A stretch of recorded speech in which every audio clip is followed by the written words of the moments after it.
Bueno, vamos a continuar con los cicloalcanos. Los cicloalcanos, como la palabra lo dice, son los alcanos, donde están formando unidos entre sí esos átomos de carbono formando ciclos. La fórmula general de los alcanos es carbono N, hidrógeno 2N, donde N representa la cantidad de átomos de carbono. El más pequeño de esta familia, el primer miembro de la familia, es el miembro de 3 átomos de carbono, donde se antepone la palabra ciclo y la continuación la cantidad de átomos de carbono que tiene ese ciclo, el nombre de la cantidad de átomos de carbono, en base a la nomenclatura que habíamos visto recientemente. Entonces, este sería el ciclo propano. El de 4 es el ciclo butano. El de 5, el ciclo hexano. El de, el de 6, el ciclo hexano. El de 5, el ciclo pentano. El de 7, el ciclo heptano. Y así sucesivamente. En el caso de los sustituyentes, si tiene un solo sustituyente, se nombra al sustituyente y luego la palabra del cicloalcano, el nombre del cicloalcano. En este caso, este es el metil ciclopropano. En el caso de tener más de un sustituyente, vamos a utilizar el orden alfabético para nombrar esos sustituyentes. En este caso se usa solamente el orden alfabético y también se enumera la posición de los átomos en base a el orden alfabético. En este caso los dos sustituyentes están en el mismo carbono, entonces este es el un etil, un metil ciclobutano. En este caso, donde tenemos 3 sustituyentes, el sustituyente que sea carbono 1 va a ser aquel que tenga el nombre más menor, diríamos, en el alfabeto. Entonces sería el cloro. Y luego la numeración debe seguir en orden de tal manera que el siguiente sustituyente se encuentre en la posición más baja. Por eso, en este caso, el orden de numeración va a ser 1, 2, 3, 4, 5 y no 1, 2, 3, porque recién, si vamos hacia la izquierda, ya en la posición 2 tenemos un metilo, y si enumeramos hacia la derecha, recién en la posición 3 tenemos un propilo. Es por eso que el nombre de este compuesto es el 1-cloro, 2-metil, 4-propil, ciclopentano. En el caso de tener un ciclo más pequeño que el otro, siempre el menor va a ser sustituyente del mayor. Por eso esto es el ciclo butil, ciclo hexano. Siempre entonces, en el caso por ejemplo del propil ciclopentano, siempre es la ramificación y después el nombre del ciclo, nunca el ciclopentil propano. Salvo, como es el caso aquí, donde la ramificación sea, por ejemplo, que sería el octano, la ramificación lineal sea más grande que el ciclo. En este caso, el ciclo es sustituyente del alcano ramificado. Por eso eso sería el 1-ciclohexil octano. Bueno, como ya dijimos, en el caso de un solo sustituyente siempre va a estar en el carbono 1 y en el caso de los polisustituyentes, los sustituyentes se enumeran y se nombran por orden alfabético. Las propiedades físicas tienen el mismo comportamiento que los alcanos lineales. Lo del punto de ebullición y el punto de fusión aumenta con el peso molecular, son más altos que los análogos de cadena lineal, eso sí, porque las fuerzas de interacción aquí son mayores, las fuerzas de interacción de Van der Waals. Después, con respecto a al punto de fusión, tienen el mismo comportamiento. Los ciclos con número par de átomos de carbono tienen mayor punto de fusión que los de número impar de átomos de carbono. Son menos densos que el agua y a su vez la densidad aumenta a medida que aumentamos la cantidad de átomos de carbono en el ciclo. O sea, cuanto más grande sea el ciclo alcano, mayores son más densos. En el caso de los dos primeros miembros de la serie, el ciclopropano y el ciclobutano, son gases. Y a partir del ciclo de 5, o sea, el ciclopentano, son líquidos. No son compuestos polares, como habíamos dicho también, y son insolubles en agua. Con respecto a las propiedades químicas, tienen las mismas propiedades, la combustión, O sea que dan, al quemarse dióxido de carbono, agua y energía, y dan las reacciones de sustitución por radicales libres, pero solamente los ciclos de bajo peso molecular. Bueno, los cicloalcanos presentan conformaciones, como habíamos dicho. Las conformaciones son características de los alcanos, ya que son las diferentes orientaciones que pueden presentar en el espacio. Y va a depender de las distintas conformaciones la estabilidad de los ciclos. Em, una de las primeras teorías que se estableció para tratar de explicar la existencia de los ciclos alcanos fue la establecida por Bayer. Em, lo que ocurría es que al principio solamente se podían obtener, tanto en el laboratorio como en la naturaleza, ciclos de 5 y de 6 átomos de carbono, o sea, el ciclo pentano y el ciclo hexano.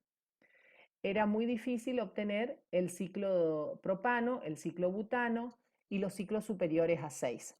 Entonces, Bayer propone una teoría para explicar este comportamiento de los ciclos. Entonces, que se llamó la teoría de las tensiones de Bayer, donde él lo que hace es representar las estructuras de los ciclos en forma de figuras geométricas. Entonces dice que el ciclo de 3 átomos de carbono es equivalente a un triángulo equilátero. El ciclo de 4 es igual a un cuadrado, el ciclo de 5 a un hexágono, el de 5 a un pentágono, el de 6 a un hexágono, el de 7 y así sucesivamente, a las distintas figuras geométricas. Y dice que en el caso del ciclo de 3, el ángulo tetraédrico en todos los compuestos, en todos los ciclos del carbono es de 109,5, ya que todos estos carbonos tienen hibridación sp3. Pero como al formar un triángulo, cuando se unen 3 átomos de carbono, el ángulo de un triángulo equilátero es 60 grados, entonces está muy alejado del ángulo tetraédrico ideal, o sea, como que los carbonos estaban muy tensionados y por esa razón no existía, eran difíciles de obtener, porque fíjense que hay una diferencia de 40 y pico de grados, 49 grados con respecto al ángulo tetraédrico de los enlaces de carbono. A medida que pasamos al ciclo butano, por ejemplo, esa diferencia de 90 grados con respecto a 109, que es el ángulo tetraédrico, va disminuyendo. Cuando llegamos al ciclo de 5, ya la diferencia es de 1 grado, porque el ángulo del pentágono es 108, mientras que el ángulo tetraédrico es 109, y eso de esa manera él decía que por esa razón, como estos eran más estables porque su estructura de pentágono estaba más próxima al ángulo tetraédrico, entonces por eso existían los de 5 y de 6. A partir del 7 nuevamente se aleja el ángulo de la figura geométrica respecto eh, al ángulo tetraédrico. Entonces, él establece su teoría en base a lo que se llamó tensión angular, que es la resistencia de un ángulo de enlace al aumento o disminución del ángulo tetraédrico ideal. Entonces, por debajo o por arriba, diríamos, cuando nos alejamos de ese ángulo, los compuestos no existían o eran muy inestables y por lo tanto no se los podía obtener. Él plantea esta teoría, para lo cual había que verificarla experimentalmente, empíricamente. Entonces se midió el calor de combustión, porque si tenía razón Bayer, como estos compuestos iban a estar muy tensionados, ya sea por debajo o por arriba del ángulo tetraédrico, entonces debían liberar mayor calor de combustión cuando estaban más tensionados. Entonces, si nos fijamos en esta columna, donde está el calor de combustión por cada grupo metileno que se quema, vemos que en el ciclo propano se liberan 166 kilocalorías mol, luego en el ciclo butano 164, o sea, en este orden según la teoría de Bayer, estaría coincidiendo porque vamos disminuyendo, digamos, la resistencia al ángulo tetraédrico y por lo tanto entonces es más estable, disminuye el calor de combustión. Llegamos al ciclopentano con 158, el ciclohexano también 157, pero a partir del cicloheptano y en adelante verán que siempre el calor de combustión está en el orden de 158.3, 158.6, 158.8 y así sucesivamente a medida que aumentamos la cantidad de carbonos en el ciclo. Por lo tanto, esto se contradice a la teoría de Bayer, porque si los ciclos estarían más tensionados porque se alejan de su estructura geométrica de la del ángulo tetraédrico ideal, del ángulo tetraédrico cuando forman los enlaces, entonces tendrían que liberar más calor por ese tensionamiento. Entonces, en este caso, el error, diríamos, en la teoría de Bayer fue que Bayer solamente consideró que a las moléculas como figuras geométricas planas y no tuvo en cuenta que las moléculas se pliegan, o sea, en el espacio adoptan estructuras de tal manera, que serían las conformaciones, de tal manera que se ajustan a que el enlace sea, del enlace carbono-carbono, se ajuste al ángulo tetraédrico. En el caso del ciclopropano, sí hay tensión angular porque es ver los ángulos, los enlaces carbono-carbono están muy tensionados, ¿sí? Inclusive hay una mayor tensión angular y también hay tensión torsional. ¿Se acuerdan que la tensión torsional es debido al acercamiento de los enlaces carbono-hidrógeno? Habíamos visto ya en la unidad 3, por la proximidad en las conformaciones de eclipsamiento de los enlaces carbono-hidrógeno. Esa es la tensión torsional. Entonces aquí tenemos tanto tensión torsional como tensión angular. ¿Sí? Por eso el ciclopropano, el ciclo de 3, es el más reactivo de todos los cicloalcanos. Da aparte da este tipo de reacciones, da la reacción de hidrogenación con platino y paladio, donde se rompe el ciclo de 3 de ciclopropano, podemos obtener el propano. Es una reacción exotérmica. En el caso del ciclo de 4, el ciclo butano, aquí el tensionamiento angular es menor que el ciclopropano porque la molécula ya comienza como a plegarse, pero de todas maneras todavía hay tensión angular. Y también hay tensión torsional entre los enlaces carbono-hidrógeno de los carbonos. Los enlaces carbono-hidrógeno de cada uno de los carbonos que conforman el ciclo. En este caso, este compuesto, el ciclo butano, es menos reactivo que el ciclo de 3, que el ciclo propano, pero todavía da la reacción de hidrogenación, o sea, una reacción de adición, de hidrogenación, donde se rompe el ciclo de 4 en presencia de paladio y se forma el butano. En el caso del ciclo pentano, ya casi no hay tensión angular, porque la molécula comienza más a plegarse de tal manera que los ángulos, fíjense, se acercan a el ángulo tetraédrico.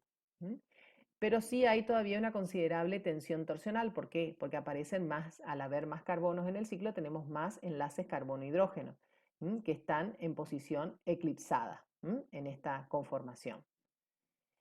El ciclo de 5, el ciclo propano, aparecen dos conformaciones, la de sobre y la de media silla, que son las más estables. Fíjense que continuamente va cambiando de una conformación a otra, este plegamiento. En el ciclo de 6, que es el ciclo hexano, ya la conformación más estable que presenta ese ciclo es la conformación de silla. En este caso no hay tensión angular ni tensión torsional. En este caso, fíjense, se llama conformación de silla porque tiene forma de silla y los enlaces carbono-hidrógeno se encuentran alternados, de tal manera que no hay eclipsamiento. Por esa razón no hay tensión torsional. Y los ángulos y los enlaces, perdón, son de 109,5. Si ustedes se fijan en cada uno de los carbonos, fíjense que adopta la forma de un tetraedro. Aquí podemos diferenciar dos tipos de enlaces, los de los enlaces carbono-hidrógeno, que se los han denominado enlaces axiales o enlaces ecuatoriales. ¿Mm? Enlaces axiales porque son paralelos al eje perpendicular de la molécula y ecuatorial porque es paralelo al ecuador de la molécula. ¿Mm? Estos enlaces, los enlaces axiales, son alternados, uno hacia arriba, el otro hacia abajo, arriba y abajo, en los 6 átomos de carbono, y los ecuatoriales son paralelos al ecuador de la molécula. ¿Mm?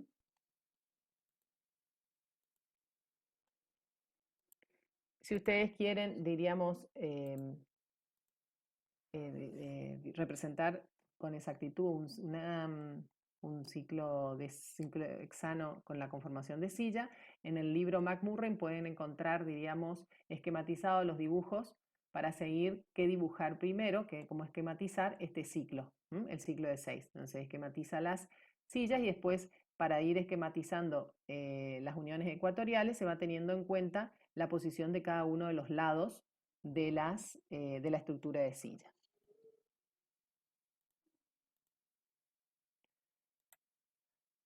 La conformación de silla tiene la particularidad de estar interconvirtiéndose, lo que se llama aleteo del anillo. Esta silla constantemente se está interconvirtiendo, o sea, está en equilibrio con otra conformación, que también es silla, donde se está moviendo continuamente el carbono 1 hacia abajo y el carbono 4 hacia arriba, y en la otra conformación el carbono 1 sube y el carbono 4 baja. Este movimiento, que se llama por lo tanto aleteo del anillo, lo que hace es cambiar la disposición de los enlaces carbono-hidrógeno. Los enlaces carbono-hidrógeno que aquí eran en esta conformación axiales, por ejemplo, fijémonos en el carbono 1, aquí tenemos axial es el color rojo, ecuatorial el color azul. Vemos que el carbono 1 en esta conformación, el que es axial pasa a ser ecuatorial y el hidrógeno que era ecuatorial pasa a ser axial. Y así todos los enlaces. Como esto se produce a muy baja energía, son 10,8 kilocalorías por mol, y ocurre 100.000 veces por segundo, es muy difícil aislar una conformación de silla y la otra. Por eso no se habla de dos conformaciones de silla en el ciclo de 6, sino que es una sola conformación, que es la conformación silla, que continuamente está oscilando entre una y otra estructura. Pero es una sola conformación. No podemos diferenciar entre un isómero o llamarlo en dos isómeros diferentes. Por ejemplo, decir este es el isómero axial y el otro el isómero ecuatorial. No, es una sola conformación de silla. Otro tipo de conformación que presenta el ciclo de 6, que es menos estable que la conformación de silla, es la conformación de bote. En este caso se le llama así porque tiene la forma de un bote, donde los dos hidrógenos de los carbonos 1 y 4 están hacia adelante, y aquí este tipo de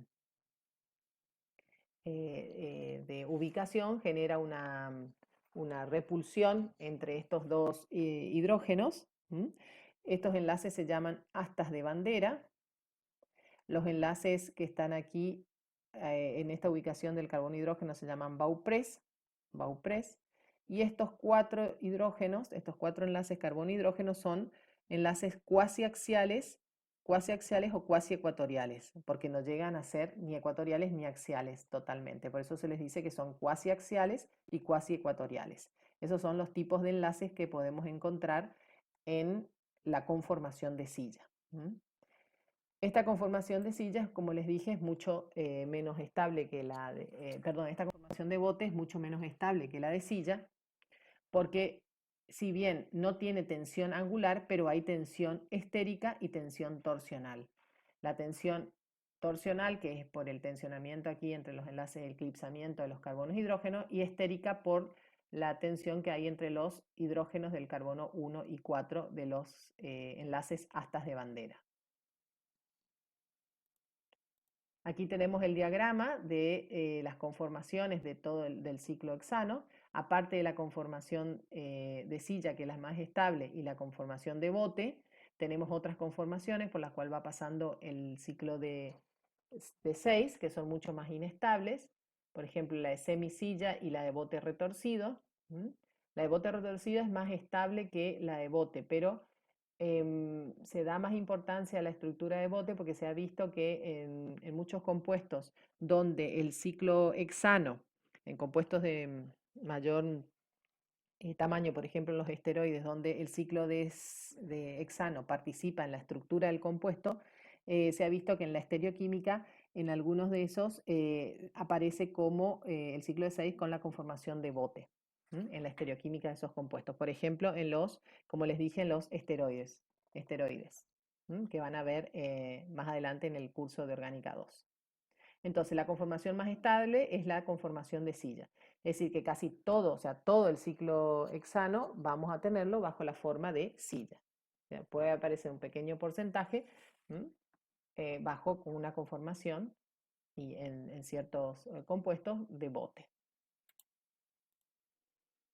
En el caso de los cicloalcanos monosustituidos, por ejemplo, acá tenemos el metilciclohexano, los conformeros de silla del metilciclohexano se interconvierten con rapidez, pero el conformero ecuatorial es más estable que el axial. Es decir, cuando el sustituyente, en este caso el metilo, ocupa una posición, la posición ecuatorial, en el carbono 1, en este caso, es mucho más estable que cuando ocupa la posición axial. ¿Por qué? Fíjense aquí que al estar en posición axial este grupo metilo presenta interacciones de tipo estérica con los hidrógenos que están en los carbonos adyacentes. En cambio, al estar en la posición ecuatorial, no hay interacciones de este tipo con los otros hidrógenos.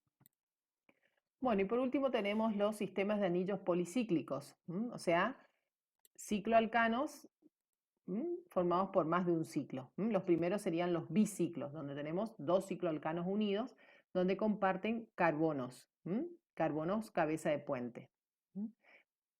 En el caso de los biciclos, la nomenclatura se antepone la palabra biciclo y luego, para indicar la ubicación de los átomos, se indica entre corchete. Primero se ubica quiénes son los carbonos cabeza de puente, que son los carbonos que son comunes a ambos ciclos. Luego, se indica cuántos carbonos hay entre carbonos cabeza de puente. Entonces, si vamos hacia la izquierda, tenemos 1, 2, 3, 4, y eso representa este número. Si vamos hacia la derecha, tenemos 1, 2, 3, 4, o sea, 4 carbonos entre los carbonos cabeza de puente, y si vamos en esta dirección, de aquí a acá, no tenemos nada. Entonces es 0. Por eso es 4, 4, 0 y luego se cuenta la cantidad de átomos de carbono que tiene en total los dos ciclos. 1, 2, 3, 4, 5, 6, 7, 8, 9, 10. Por eso la palabra decano. Entonces este es el biciclo 440 decano, conocido vulgarmente como la decalina, ¿sí? Que se obtiene por deshidrogenación de este ciclohexano del dietilciclohexano, se obtiene la decalina. Y la decalina es un biciclo que tiene la particularidad de presentar dos isómeros configuracionales, es decir, dependiendo de cómo estén ubicados los hidrógenos de los carbonos cabeza de puente, si ambos